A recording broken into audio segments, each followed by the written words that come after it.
Em 6 de agosto, às 8h15, tudo em Hiroshima parou e o mundo mudou para sempre. Em questão de momentos, uma cidade outrora próspera se tornou um deserto, com ruínas e corpos sem vida espalhados pelas ruas. Sombras gravadas em pedra são tudo o que resta de algumas das vítimas. A devastação foi sem precedentes, como se todos os horrores da Segunda Guerra Mundial tivessem se concentrado naquele instante. E para Hiroshima e seus habitantes, isso foi apenas o começo. Muitos caminhos levaram a esse momento decisivo. Das ambições expansionistas da Terra do Sol Nascente à ofensiva incansável dos Estados Unidos, os Estados Unidos desenvolveram a arma definitiva para encerrar a guerra de forma definitiva. Quase 70 mil pessoas morreram instantaneamente, marcando uma virada sombria na história da humanidade. As consequências da devastação acompanharam os habitantes locais por décadas. Mesmo hoje, Hiroshima continua sendo um testemunho de destruição e os resultados parecem justificar as ações. O que aconteceu com os corpos logo após a explosão da bomba em Hiroshima? A Tempestade do Leste, a ascensão estratégica do Japão em meio às chamas da guerra. O Japão foi a primeira nação a derrotar uma potência europeia quando derrotou a Rússia em 1905. O Japão logo seguiu um caminho de conquista militar na primeira metade do século XX. Essa vitória encorajou o Japão e sua política agressiva em relação aos seus vizinhos. Em 1910, a Península Coreana tornou-se formalmente parte do Império. Quando a Primeira Guerra Mundial começou logo depois, o Japão se tornou a única potência regional no Extremo Oriente. O Japão se juntou à Tríplice Entente, junto com França, Grã-Bretanha e Rússia, contra o inimigo comum, a Alemanha, que possuía colônias como as Ilhas Marianas, Carolinas e Marshall. Sem oposição significativa, essas ilhas logo se tornaram japonesas. Após a guerra, as democracias do mundo toleraram as políticas expansionistas dos regimes totalitários na Europa, e algo semelhante aconteceu com o Japão militarista. Em 1931, o Japão lançou uma invasão em grande escala da Manchúria, na China, uma província já sob forte influência econômica japonesa. No final do ano seguinte, a conquista desta província do norte da Coreia foi concluída e o Japão estabeleceu um estado fantoche chamado Manchukuo. Em 1933, a província de Jeoll foi adicionada a Manchukuo. E em 1936, a vizinha Mongólia Interior também se tornou um estado fantoche sob controle imperial. Quando ficou claro que a Liga das Nações era incapaz de conter as ambições territoriais das nações agressivas, o Japão foi ainda mais longe. O ataque aos territórios chineses restantes começou em 1937, em uma das guerras mais sangrentas do século XX. O Japão demonstrou brutalidade indizível contra civis chineses, especialmente em Nanquim, a capital chinesa, onde cerca de 200 mil civis perderam suas vidas. Logo, o Japão assumiu o controle e ocupou grandes partes da China, e essa guerra se tornou parte da Segunda Guerra Mundial. Antes do conflito global, o Japão concordou em se tornar parte das potências do eixo. Em 1936, ele assinou o Pacto Anti-Comintern contra a União Soviética e, em 1940, já no início da guerra, assinou o Pacto Tripartite com a Alemanha e a Itália. Esse pacto solidificou as relações do Japão com essas potências europeias e levou a ações mais agressivas contra os aliados, além de coordenar seus ataques com a Alemanha e a Itália. Com a França e a Grã-Bretanha focadas na Europa, o Japão enfrentou menos oposição na conquista das colônias de seus inimigos. Aproveitando a situação, o Japão avançou para a Indochina Francesa, declarando assim sua intenção de criar um vasto império no Sudeste Asiático repleto de recursos. Em 1941, o Japão conquistou todo o atual Vietnã da França. Naquela época, as duas maiores potências que permaneciam no Pacífico eram o Japão e os Estados Unidos. O sucesso da expansão japonesa não se baseou apenas em vitórias isoladas, mas em uma estrutura militar altamente centralizada.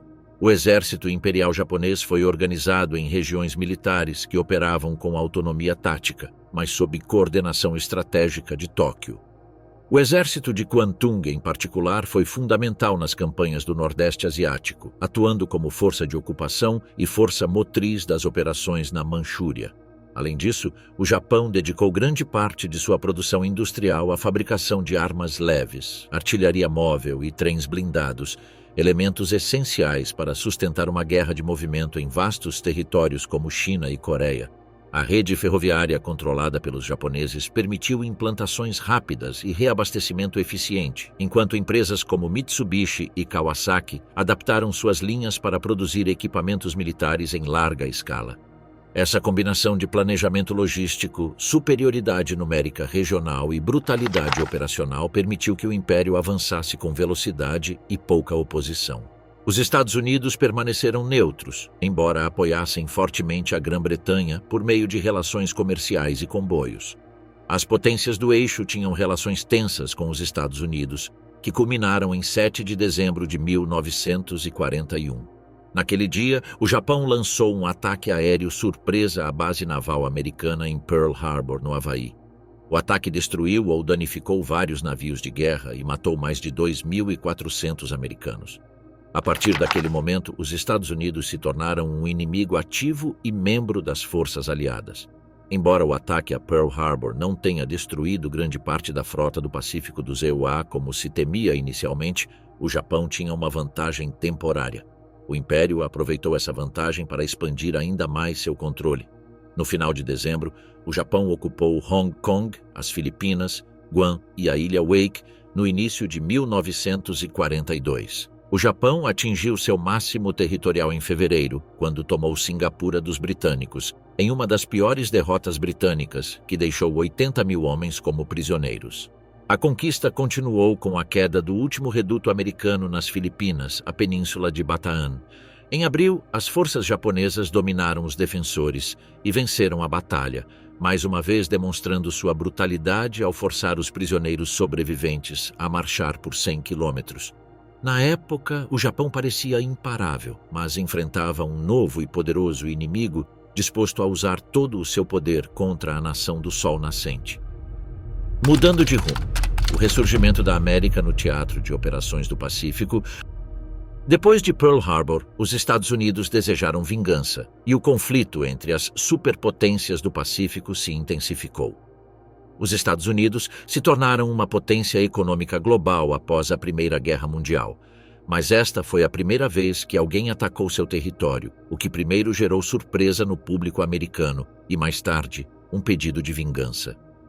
O orgulho americano estava em jogo, mas o Japão ainda estava na ofensiva e os Estados Unidos precisavam resistir e interromper aquela campanha agressiva. A mudança de rumo no Pacífico não se deveu apenas às táticas militares, mas também ao colossal aparato logístico mobilizado pelos Estados Unidos. Após o ataque a Pearl Harbor, o Congresso autorizou gastos militares sem precedentes, com mais de 300 bilhões de dólares alocados para a defesa em tempo de guerra. Esse investimento se traduziu em uma capacidade de produção que nenhum outro país conseguiu igualar. Entre 1942 e 1945, os Estados Unidos construíram mais de 120 porta-aviões, 350 contra-torpedeiros e 17 milhões de toneladas de navios mercantes. Nesse ritmo, mais toneladas de navios eram lançadas a cada mês do que toda a frota japonesa ativa. No ar, a diferença era ainda mais pronunciada. As fábricas americanas produziram mais de 300 mil aeronaves durante a guerra, muitas delas bombardeiros de longo alcance, como o B-17 e o B-29, capazes de atingir o território japonês a partir de bases remotas.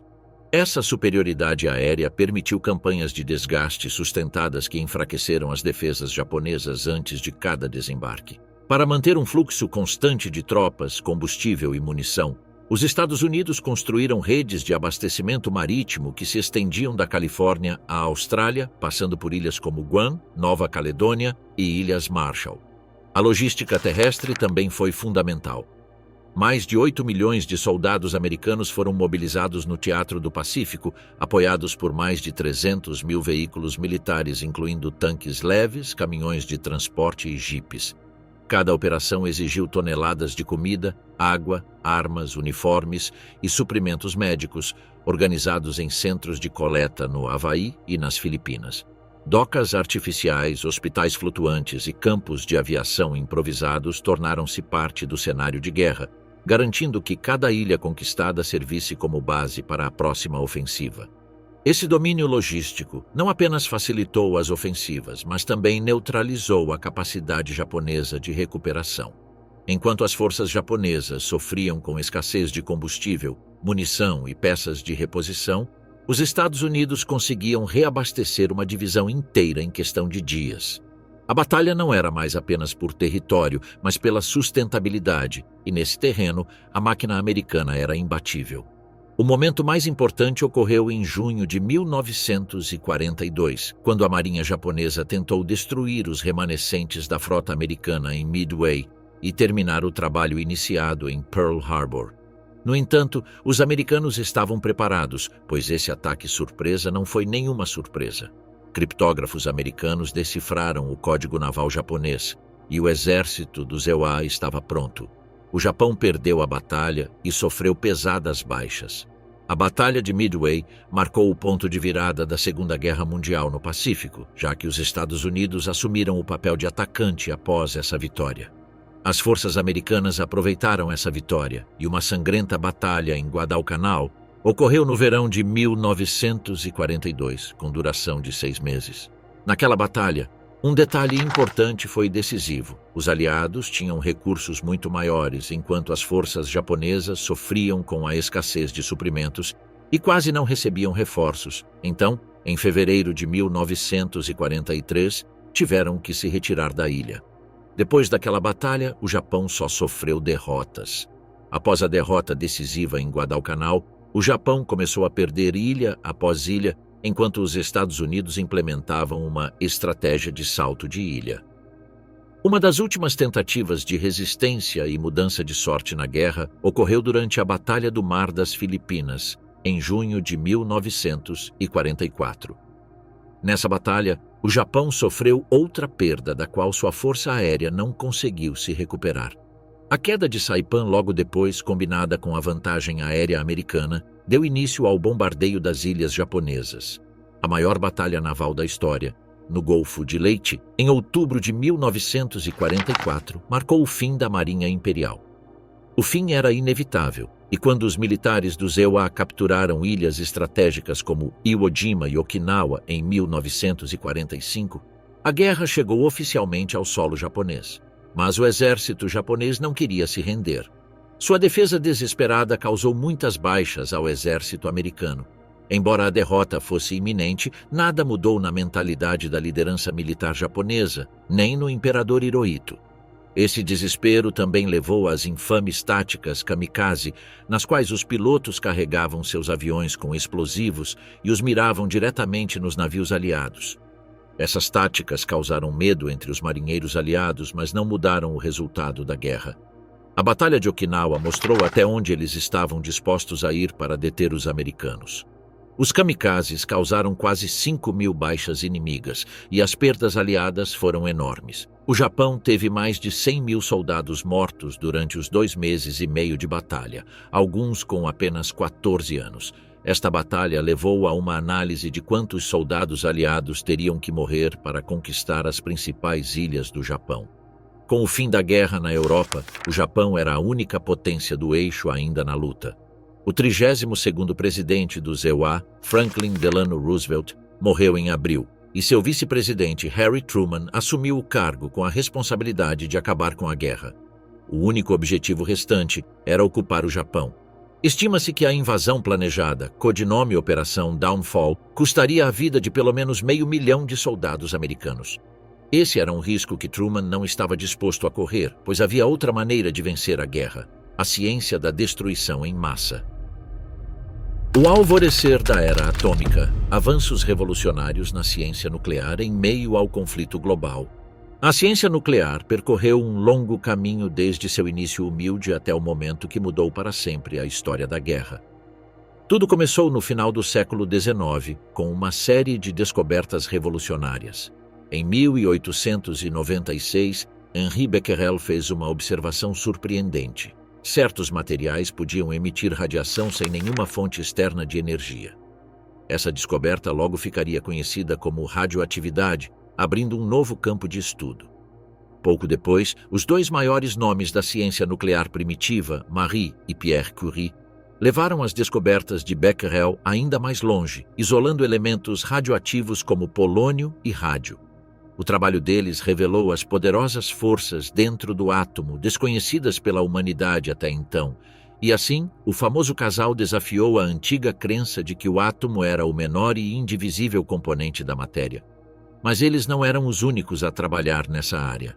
À medida que o século XX abriu novas possibilidades, um físico neozelandês, Ernest Rutherford, continuou a explorar e expandir os limites da ciência atômica. Em 1911, ele fez uma descoberta derivada de seu famoso experimento com folha de ouro. Rutherford propôs um novo modelo atômico com um núcleo pequeno e denso no centro. Esta descoberta foi um ponto de virada para a ciência nuclear, marcando o nascimento da física nuclear moderna. Em 1919, Rutherford foi ainda mais longe ao realizar a primeira reação nuclear artificial, bombardeando átomos de nitrogênio com partículas alfa e convertendo-os em oxigênio. Este experimento sugeriu uma nova possibilidade, que o núcleo atômico poderia ser manipulado, liberando enormes quantidades de energia. Durante a década seguinte, descobertas em física nuclear se sucederam rapidamente. O modelo atômico de Niels Bohr ajudou a explicar como os elétrons se comportam dentro dos átomos. Enquanto isso, físicos como Enrico Fermi começaram a fazer experiências com nêutrons, bombardeando vários elementos para investigar sua estrutura atômica. Um aspecto extremamente importante surgiu: a fissão nuclear, o processo pelo qual o núcleo de um átomo se divide, liberando uma quantidade colossal de energia. Em 1938, pouco antes da Segunda Guerra Mundial, Otto Hahn e Fritz Strassmann demonstraram com sucesso esse processo dividindo átomos de urânio. Pouco depois, Lise Meitner e seu sobrinho Otto Frisch explicaram a física por trás desse fenômeno. As implicações da fissão nuclear ficaram imediatamente claras para os cientistas. Sendo algo pequeno, capaz de liberar um poder imenso, tornou-se uma arma potencial de destruição sem precedentes. E quando a Segunda Guerra Mundial começou a pender a favor do eixo, aumentaram os temores de que a Alemanha nazista pudesse ser a primeira a desenvolver essa nova e terrível arma. Esse medo alimentou esforços nos Estados Unidos e na Grã-Bretanha para aproveitar a fissão nuclear para fins militares. Antes do início da Segunda Guerra Mundial, a pesquisa nuclear já havia se tornado um empreendimento internacional com vários centros de desenvolvimento ativos. A Alemanha, que se orgulhava de ter alguns dos físicos mais avançados do mundo, como Werner Heisenberg e Carl Friedrich von Weizsäcker, estabeleceu laboratórios estatais para estudar as aplicações da fissão após a descoberta de Otto Hahn. O regime nazista, no entanto, impôs severas restrições aos cientistas judeus, causando uma fuga de cérebros que enfraqueceu sua liderança científica. Mesmo assim, os avanços alemães na física teórica foram significativos o suficiente para causar alarme em outras potências. No Reino Unido, o Comitê Maud, criado em 1940, reuniu os principais físicos britânicos para avaliar a viabilidade de uma bomba atômica. Suas conclusões, baseadas em experimentos de Otto Frisch e Rudolf Peierls, afirmaram que uma bomba de urânio não era apenas possível, mas realizável com uma quantidade surpreendentemente pequena de material físsil. Essas informações seriam posteriormente compartilhadas com os Estados Unidos, servindo como um catalisador para a priorização do programa nuclear norte-americano. Ao mesmo tempo, o Canadá trabalhou em estreita colaboração com o Reino Unido, fornecendo recursos técnicos e acesso ao minério de urânio do Congo belga. Na União Soviética, a pesquisa em energia nuclear progrediu lentamente devido à falta de infraestrutura técnica e aos expurgos políticos que afetaram o mundo acadêmico. Entretanto, grupos liderados por cientistas como Igor Kurchatov já haviam iniciado estudos sobre reações em cadeia, embora com acesso limitado a material físsil. Enquanto isso, na França, Frédéric Joliot-Curie e sua equipe no Collège de France investigavam a possibilidade de reações autossustentáveis, mas foram interrompidos pela invasão alemã em 1940. O fluxo de informações entre esses grupos era limitado pela guerra, pela censura e pela crescente militarização da ciência. Entretanto, o conhecimento acumulado em diferentes partes do mundo formou uma rede latente de capacidade nuclear. Essa competição silenciosa gerou preocupação entre os físicos exilados nos Estados Unidos, que entenderam que o domínio da fissão atômica não era mais exclusivo de nenhum país. A possibilidade de que a Alemanha fosse a primeira a desenvolver uma arma baseada nesse princípio era real. E essa percepção foi a força motriz por trás de decisões cruciais que viriam depois. Em agosto de 1939, os físicos Leo Szilard e Albert Einstein escreveram ao presidente Franklin D. Roosevelt. Nessa carta, eles tentaram fazê-lo entender o quão importante essa nova arma poderia ser e pediram seu apoio para a pesquisa em energia atômica. Eles também alertaram o presidente que os alemães provavelmente já estavam trabalhando nisso. Seu alerta levou à criação do Projeto Manhattan, um esforço monumental e secreto para construir a primeira bomba atômica do mundo. Da teoria à realidade, a busca do Projeto Manhattan pela supremacia nuclear. Ao receber a carta de advertência dos principais cientistas do mundo, o presidente Roosevelt decidiu agir imediatamente. E assim, a semente da bomba atômica foi plantada. Roosevelt criou o Comitê Consultivo de Urânio em outubro de 1939, apenas 2 meses após receber a carta. Este comitê foi presidido pelo físico Lyman Briggs, e sua tarefa era investigar se a fissão nuclear poderia ser usada para fins militares, e mais especificamente, se poderia ser usada para construir uma bomba. Entretanto, nos estágios iniciais, o governo forneceu apenas financiamento modesto para a pesquisa nuclear, o que retardou o progresso. Felizmente, os americanos tinham aliados na Europa que também estavam trabalhando em pesquisas de energia atômica. Cientistas britânicos fizeram progressos significativos quando demonstraram que uma bomba baseada em urânio não era apenas possível, mas também alcançável em um tempo surpreendentemente curto. À medida que a guerra na Europa continuava, o governo britânico decidiu compartilhar essas informações vitais com seus colegas americanos. Com essas novas descobertas, o progresso americano acelerou e os Estados Unidos começaram a priorizar a pesquisa nuclear. Em 1942, o Projeto Manhattan se tornou oficial e a missão foi colocada sob o controle do Corpo de Engenheiros do Exército e de um homem chamado General Leslie Groves, um líder determinado e pragmático que supervisionaria toda a operação. Ele logo percebeu que o projeto precisava de uma mente científica brilhante no comando. Foi então que Groves recorreu a J. Robert Oppenheimer, um físico teórico da Califórnia com reputação de pensador brilhante e líder nato. Nascido em 1904, Oppenheimer foi uma criança prodígio que se destacou na ciência.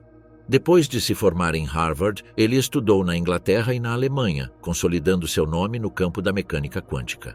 Seus primeiros trabalhos fizeram dele uma estrela em ascensão na física teórica. Embora Oppenheimer não fosse apenas um cientista, ele também era politicamente comprometido com tendências esquerdistas, o que levantava suspeitas sobre sua lealdade. Entretanto, sua genialidade e capacidade de unir mentes fizeram dele a escolha de Groves para liderar os esforços científicos do Projeto Manhattan. A primeira tarefa foi escolher um local, e a equipe optou por Los Alamos, no Novo México, um planalto remoto cercado por desertos e montanhas, ideal para a confidencialidade do projeto. Em 1943, teve início a construção de uma nova instalação que logo se tornaria o coração do projeto. À medida que os cientistas e suas famílias chegavam, Los Alamos se tornou uma pequena comunidade secreta. A cidade não existia oficialmente em nenhum mapa, e aqueles que trabalhavam lá simplesmente se referiam a ela como a colina. A dimensão logística do Projeto Manhattan era tão colossal quanto sua ambição científica. No seu auge, mais de 130 mil pessoas trabalharam diretamente em suas diversas instalações, desde físicos teóricos e químicos até operários, técnicos e militares. Essas pessoas estavam espalhadas por vários locais: Los Alamos, no Novo México, Hanford, no estado de Washington, Oak Ridge, no Tennessee, e várias fábricas auxiliares em outros estados. A maioria das pessoas não sabia que estava ajudando a construir uma bomba. Usina de enriquecimento de urânio de Oak Ridge consumiu mais eletricidade do que toda a cidade de Nova York, com uma demanda de mais de 200 megawatts por dia. Lá foram desenvolvidos 3 métodos de separação: difusão gasosa, separação eletromagnética, calutrons e processos centrífugos experimentais, todos operando simultaneamente em instalações do tamanho de pequenas cidades. O local de Hanford, por sua vez, era responsável pela produção de plutônio por meio de reatores nucleares e usinas de extração química, operações nunca antes realizadas em escala industrial. O custo total do projeto Manhattan foi de mais de 2 bilhões de dólares na época, o equivalente a mais de 30 bilhões de dólares hoje. Só o orçamento de construção e operação de Oak Ridge ultrapassou meio bilhão, e o de Los Alamos, 74 milhões. Para manter o sigilo, os registros financeiros foram fragmentados, as compras foram canalizadas por meio de empresas de fachada e as alocações orçamentárias foram distribuídas como projetos genéricos civis ou de defesa. O nível de confidencialidade era tal que até mesmo alguns altos funcionários do governo desconheciam a existência completa do projeto, até pouco antes dos testes finais. Esses números refletem que o projeto Manhattan não foi apenas uma iniciativa científica, mas um empreendimento industrial e militar sem precedentes, construído com uma precisão que somente uma economia mobilizada para a guerra total poderia sustentar. A vida lá era estranha e muitas vezes difícil. A necessidade de sigilo absoluto significava que os trabalhadores ficavam isolados do mundo exterior e muitos cientistas só sabiam da parte do projeto em que estavam trabalhando. Engenheiros que trabalhavam no enriquecimento de urânio ou na produção de plutônio não sabiam qual era o objetivo de seus esforços. As pessoas viviam sob vigilância constante, com guardas armados patrulhando o perímetro e toda a correspondência censurada. Mas embora as condições fossem difíceis e muitos não soubessem do propósito final, os cientistas sabiam que estavam trabalhando em algo de extrema importância e muitas das mentes mais brilhantes estavam presentes. Cientistas como Enrico Fermi e Richard Feynman trabalharam ao lado do ganhador do Prêmio Nobel Niels Bohr. Todos sabiam que o que criaram mudaria o mundo, embora raramente discutissem suas implicações morais. A liderança de Oppenheimer uniu todos esses gênios em uma única missão. Eles tinham 2 opções diante deles: uma bomba baseada em urânio ou uma bomba baseada em plutônio. A bomba de urânio era mais simples, usando um mecanismo que uniria 2 pedaços de urânio para criar uma reação em cadeia. Por outro lado, a bomba de plutônio exigiu uma abordagem muito mais complexa. O plutônio provou ser mais difícil de manusear do que o urânio, e o mecanismo de implosão exigiu uma precisão que inicialmente era difícil de alcançar. No final, eles conseguiram ambos. Do silêncio à onda de choque, o teste da Trindade e o nascimento da bomba. Os cientistas, liderados por Oppenheimer, alcançaram seus objetivos e criaram a bomba mais devastadora, embora o projeto ainda estivesse em fase experimental. A próxima fase era testar a arma, e o lugar perfeito era um deserto no Novo México, longe de qualquer população. O teste estava marcado para 16 de julho. Com o codinome Trinity, o teste foi mantido em segredo, pois seus criadores sabiam que ele mudaria o curso da história. Embora a equipe do projeto fosse composta por especialistas renomados, eles não tinham certeza do resultado do teste. A bomba foi montada no topo de uma torre de aço para simular uma detonação aérea.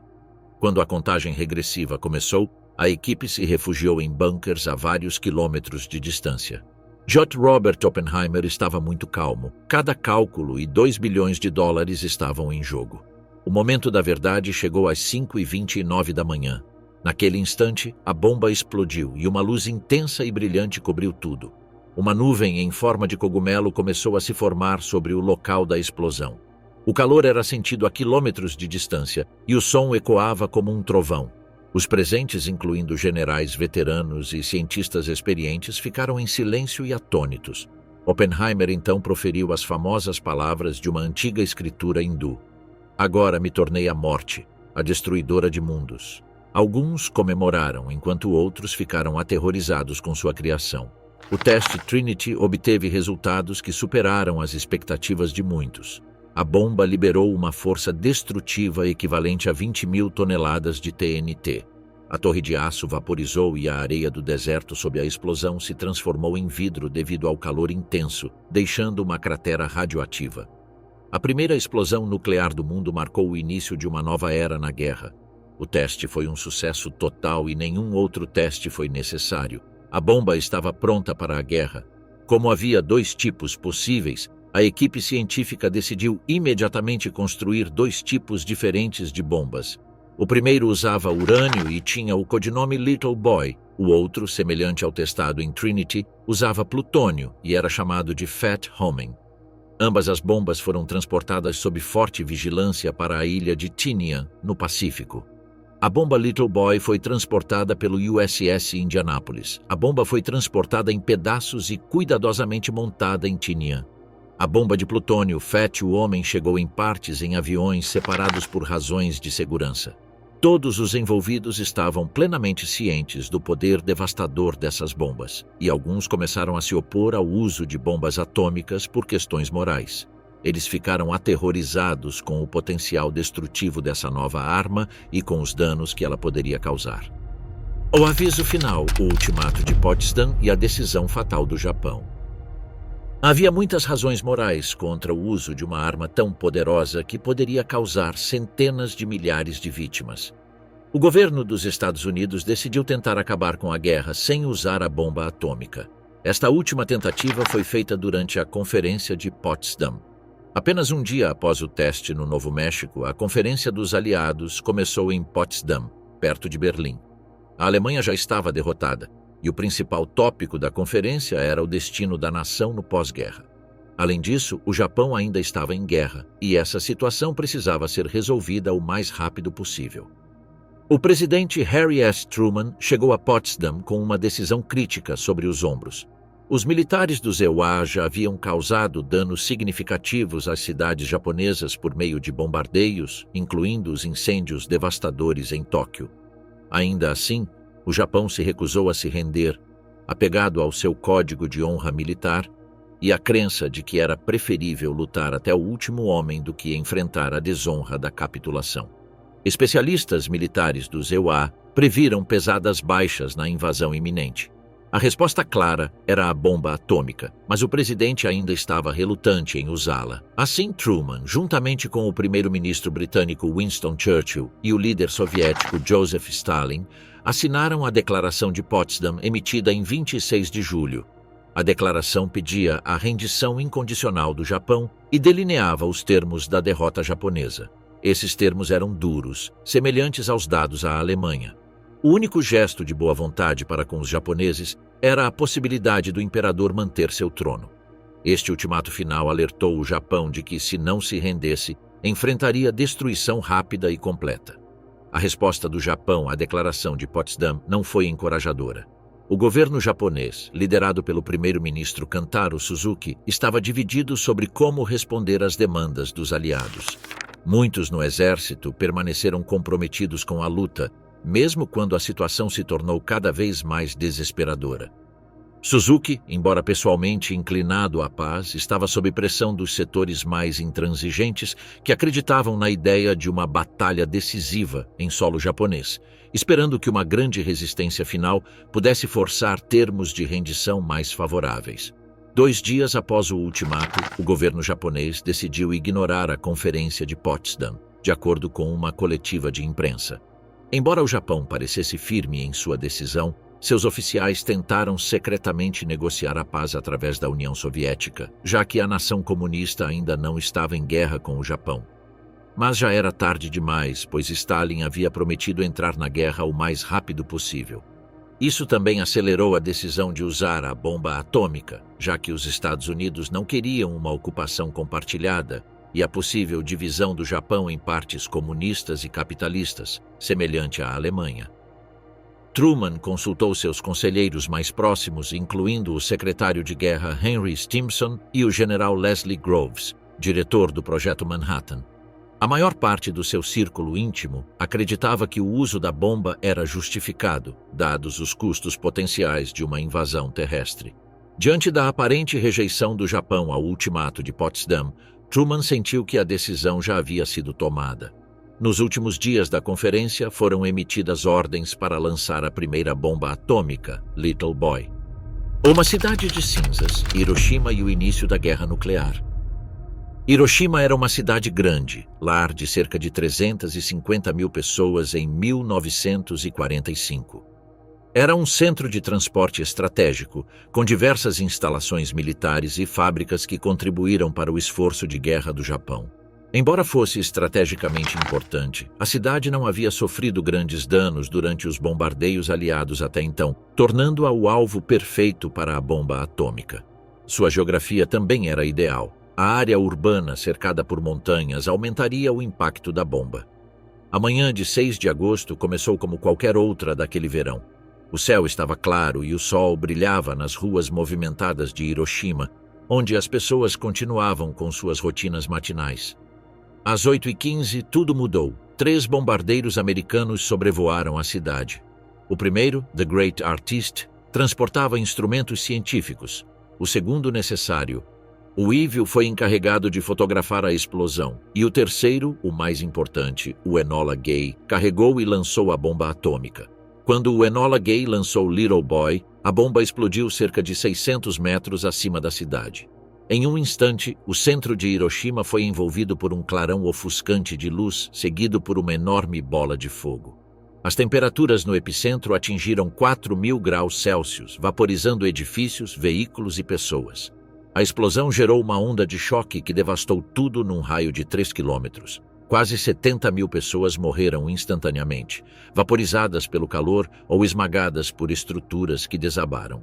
Em alguns lugares, o calor deixou as superfícies de pedra e concreto brancas, exceto onde havia pessoas ou objetos, deixando sombras marcando a localização daqueles que protegeram essas áreas. Uma das sombras mais famosas é a de uma pessoa sentada nos degraus perto do banco de Hiroshima. A nuvem em forma de cogumelo subiu sobre a cidade, visível a quilômetros de distância, enquanto as ruas se transformavam em um deserto de pesadelo feito de cinzas, aço retorcido e corpos. Os sobreviventes perto do epicentro se encontraram em uma paisagem surreal e apocalíptica. Incêndios irromperam por toda a cidade, alimentados por detritos e calor intenso. Pessoas do lado de fora sofreram queimaduras graves. A pele deles descascou enquanto eles vagavam pelas ruínas em choque, implorando por água. Muitos ficaram chocados demais para entender o que havia acontecido. Os mais sortudos foram aqueles que estavam protegidos por prédios de concreto ou estavam no subsolo, embora até eles tenham emergido e enfrentado cenas de horror. Aqueles que estavam mais longe do centro e sobreviveram à explosão inicial sofreram queimaduras graves, doenças causadas pela radiação ou ferimentos causados por detritos. Hospitais e centros médicos foram destruídos, deixando os feridos sem cuidados. Nas horas seguintes ao bombardeio, Hiroshima se tornou um cenário de caos. Os sobreviventes procuraram ajuda, mas os incêndios e a destruição tornaram quase impossível para as equipes de resgate chegarem a essas áreas. Aqueles que escaparam do impacto direto fugiram da cidade em busca de água e abrigo, muitos desmaiando de exaustão e ferimentos ao longo do caminho. Os rios se encheram de pessoas desesperadas buscando alívio das queimaduras, embora muitas delas morressem logo depois. Depois de algumas horas, a notícia chegou a Tóquio e aqueles que foram investigar ficaram chocados. Hiroshima basicamente deixou de existir. O ataque com bomba atômica abalou profundamente o governo japonês. Já em situação desesperadora, resistindo a bombardeios intensos, nada poderia tê-los preparado para isso. Ainda assim, o comando militar japonês estava dividido. Apesar da devastação inimaginável, alguns dos líderes mais durões ainda hesitaram em se render. Eles acreditavam que poderiam forçar melhores termos em uma paz negociada se continuassem lutando. Diante da destruição, o imperador foi informado da situação, mas naquela época ainda não havia decisão de rendição. Em breve, a situação ficaria ainda pior. O segundo ataque, Nagasaki e a libertação do terror atômico. 3 dias após os eventos em Hiroshima, a próxima bomba atômica seguiu o caminho da destruição. Nagasaki, uma cidade portuária histórica com uma mistura única de culturas japonesa e ocidental, foi a segunda cidade atacada com uma bomba atômica. O alvo original era, na verdade, a cidade de Kokura, mas a espessa cobertura de nuvens sobre Kokura naquele dia forçou a tripulação a mudar seu alvo para Nagasaki. Às 2h11 da manhã, Após procurar uma abertura nas nuvens, o bombardeiro B-29 Boxcar lançou a bomba sobre a cidade. Ele detonou a uma altitude de aproximadamente 500 metros, perto da Catedral de Urakami, uma igreja católica na cidade. Ao contrário de Hiroshima, que era praticamente plana, o terreno montanhoso de Nagasaki ajudou a limitar a extensão da devastação. Ainda assim, o impacto foi catastrófico.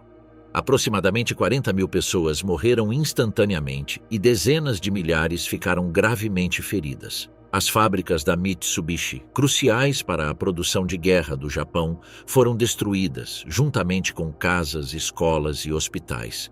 Incêndios começaram rapidamente e uma coluna de fumaça preta subiu ao céu enquanto a metade norte da cidade estava em ruínas. Aqueles que sobreviveram à explosão inicial enfrentaram uma dura realidade. O calor era tão intenso que as roupas e a pele de muitas pessoas grudavam no corpo. A onda de explosão lançou detritos e vidros no ar, causando cortes e ferimentos profundos. Nas horas seguintes ao ataque, os sobreviventes em Nagasaki tiveram dificuldade para entender o que havia acontecido.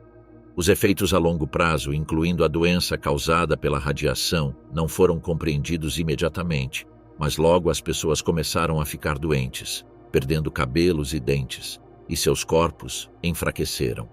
Aqueles que escaparam da explosão agora enfrentavam um declínio lento e doloroso devido à exposição à radiação. A devastação de Nagasaki não foi apenas a destruição de um alvo estratégico, mas o apagamento de séculos de história e cultura num piscar de olhos. Autoridades japonesas em Tóquio ficaram chocadas novamente. As notícias da destruição de Nagasaki chegaram rapidamente, mas, assim como depois de Hiroshima, havia descrença de que tamanho poder devastador pudesse ser liberado novamente tão cedo. Eles mal haviam processado a magnitude do primeiro bombardeio atômico quando outra cidade foi arrasada. Os relatos dos sobreviventes e os relatórios de reconhecimento confirmaram o que havia acontecido, e os líderes enfrentaram uma pressão crescente para tomar uma decisão. O ato final, a rendição do Japão e o encerramento do conflito global. 6 dias após a segunda bomba atômica, o Japão declarou sua rendição incondicional.